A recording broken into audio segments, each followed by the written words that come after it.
जय हिंद दोस्तों। आज की क्लास में हम बात करने वाले हैं एक भारतीयता को आत्मविश्वास जागृत करने के लिए कुछ विश्लेषण करेंगे बीबीसी डॉक्यूमेंट्री पर।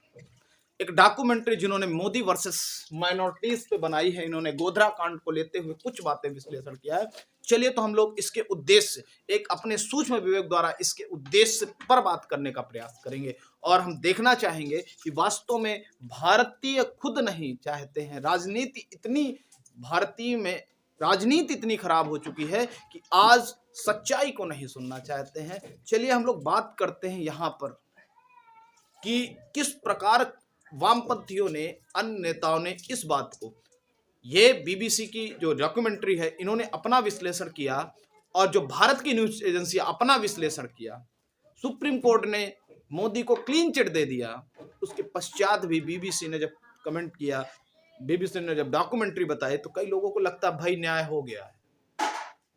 सुप्रीम कोर्ट का न्याय उनको न्याय नहीं लगा। ये हमारी अपनी कमी है, ये हमारी अपनी दिक्कत है, जो हम भारतीयों की एकाग्रता, किसी बिंदु के समझने की क्षमता को कम आंकते हैं और विदेशियों की, अरे वो भारत है ये जहां पर पाश्चात्य संगत के लोग लिखते हैं द ग्रेट, जिसके सामने लगाते हैं, उनका नाम नहीं लूंगा लेकिन द ग्रेट लगाते हैं, जिनके सामने वो आकर के, सिकंदर जैसे आक्रमणकारी आकर के एक भारत के साधु संत से मतलब पानी पिला दिया, उनको वापस कर दिया। उस भारत की संप्रभुता और अखंडता में फिर से एक फूट डालो राज करो वाला सिस्टम जो अंग्रेजों ने शुरुआत किया था, वो बीबीसी डॉक्यूमेंट्री में दिखता है। तो चलिए हम लोग इस पर विश्लेषण करते हैं, वास्तविकता क्या है और भारतीयों को लड़ाया जाने का यह उद्देश्य कहां तक सफल हो सकता है। चलिए तो हम लोग बात करते हैं एक बीबीसी डॉक्यूमेंट्री।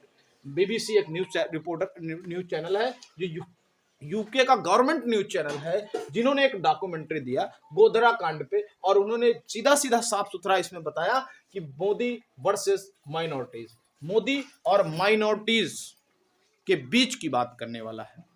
अब उनके बीच क्या क्या बातें हैं, क्या क्या उनकी कमियां हैं, क्या क्या उनके आकलन है, इस बारे में वो निष्कर्ष निकालने का प्रयास कर रहे हैं। हमारे भारत में नहीं निकल पा रहा है। जिन मामलों में हमारे भारत वालों ने क्लीन चिट दिया है, उन मामलों में और डॉक्यूमेंट्री बता रहे हैं। भारत के कुछ राजनेताओं को लगता है हाँ, कुछ पत्रकारों को लगता है, कुछ न्यूज रिपोर्टरों को लगता है हाँ अब न्याय हुआ है। सुप्रीम तो हमने तो हमारे मूर्ख लोग जैसे बैठे हुए हैं, उनका न्याय कुछ नहीं है। तो चलिए हम इस पर बात करते हैं। तो जब इन्होंने, गवर्नमेंट ने न्यूज दिया, तो वो कहते हैं मोदी जी ने आईटी रूल्स 221, आईटी रूल्स 2021 के आधार पर रूल नंबर 6 लगाते हुए इस डॉक्यूमेंट्री को रोक दिया। अब लोगों की तकलीफ यहां पर आ जाती है कि भैया फ्रीडम ऑफ एक्सप्रेशन का हनन हो रहा है भारत। सबसे पहली बात, फ्रीडम ऑफ एक्सप्रेशन की डिटेल संविधान में आर्टिकल नंबर 19 के क्लास 2 पे लिखा हुआ है, क्लास 2 पर है। लेकिन हमारे यहाँ जो मूल अधिकार है उनमें कुछ रिस्ट्रिक्शन होते हैं, उस जगह पर उनको सीमित किया जा सकता है। जैसे संप्रभुता को, जो फ्रीडम ऑफ एक्सप्रेशन किसी की संप्रभुता को नुकसान कर रहे हो, विदेशी संबंध को खराब कर रहे हो, नैतिकता का नुकसान कर रहे हो या कोर्ट का अनादर कर रहे हो, उस प्रकार के एक्सप्रेशनों को हम बंद कर सकते हैं। उस प्रकार के एक्सप्रेशन, उस प्रकार की बातों को गवर्नमेंट बंद कर सकता है। फ्रीडम ऑफ एक्सप्रेशन आपके पास है, लेकिन इन बातों का रिस्ट्रिक्शन को ध्यान रखने की आवश्यकता है। आप बताइए, जब सुप्रीम कोर्ट ने मोदी को क्लीन चिट दे दिया, उसके बाद इस तरीके के आने का मतलब हम कोर्ट का अनादर कर रहे हैं। और बड़े शौक से राहुल गांधी जी कहते हैं कि सच छुपता नहीं, बाहर आ ही जाता है। भैया आपकी सरकार, आपकी पार्टी की सरकार 2002 का हुआ मामला 2004 से लेकर 2014 तक 10 साल थी, आप सच नहीं ले पाए। सुप्रीम कोर्ट सच नहीं ला पाया, भारत की जांच एजेंसी सच नहीं ला पाई।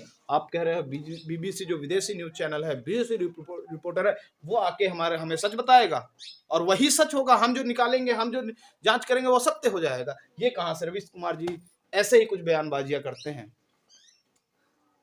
अब आप देख लीजिए इस प्रकार के कॉलोनियल माइंडसेट जिन्होंने भारत की एकाग्रता, संप्रभुता, अखंडता को विध्वंस करके रख दिया है, इनको लगता है कि नहीं भैया हमें अपनी सरकार बनानी है। सरकार बनाने के चक्कर में देश का विरोध करना, कल वो चाहता था, कई वर्ष हो गए हैं भारत में हिंदू मुस्लिम दंगे नहीं हुए, बाद में किसी सांप्रदायिक दंगा की शुरुआत नहीं हुई, तो बीबीसी आ गया डॉक्यूमेंट्री लेकर के, करिए आप लड़ाई।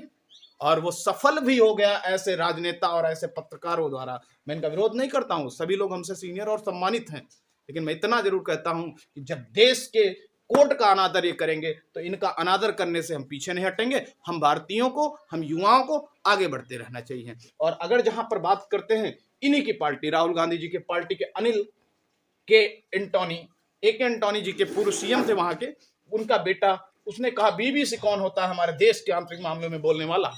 बिल्कुल सत्य बात है। और इनके हौसला देखो, भले ही ये कांग्रेस पार्टी में थे, इन्होंने त्याग पत्र दे दिया क्योंकि कांग्रेस ने इसका समर्थन किया। कोई समर्थन नहीं, देश के आगे कोई नहीं होता है।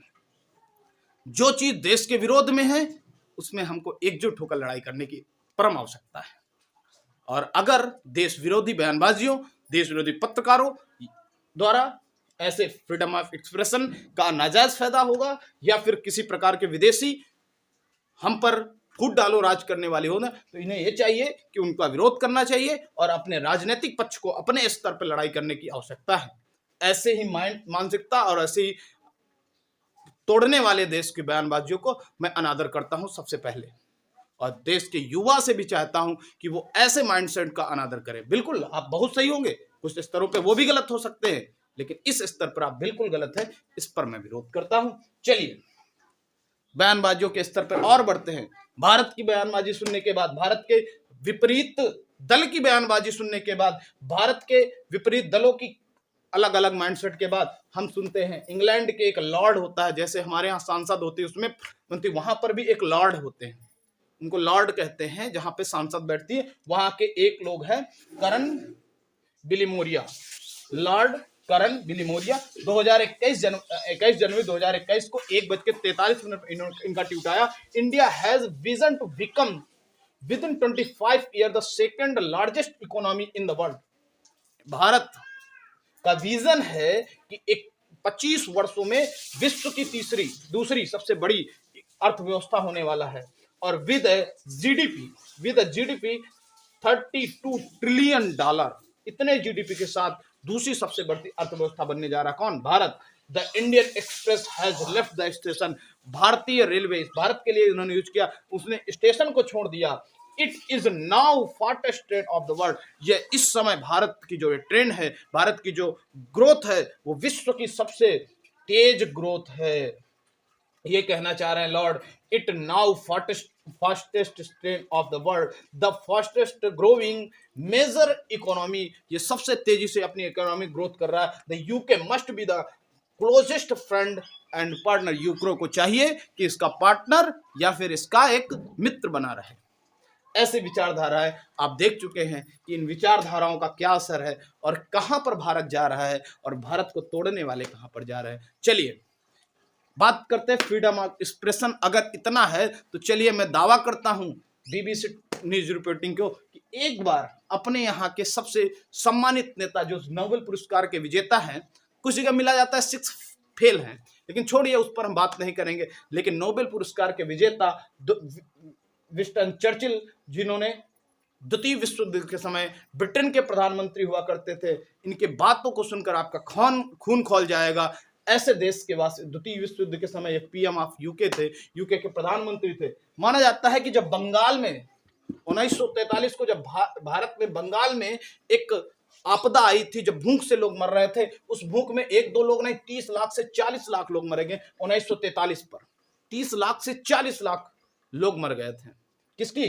केवल चर्चिल की गलत नीतियों के कारण। उस समय कोई भी सूरमा जो बड़े अनशन करते थे, किसी ने एक शब्द भी नहीं बोला, किसी का एक भी अनशन नहीं हुआ। कोई भी इतिहास के पेपर में हमें यदि बताया जाता है कि 1943 को एक बंगाल में, हमारी पढ़ाने की तरीके में यही बताया जाता है 1943 में एक बंगाल में अकाल आया था जिसमें इतने लोग मरे, क्यों मरे थे ये क्यों नहीं पढ़ाया जाता भाई?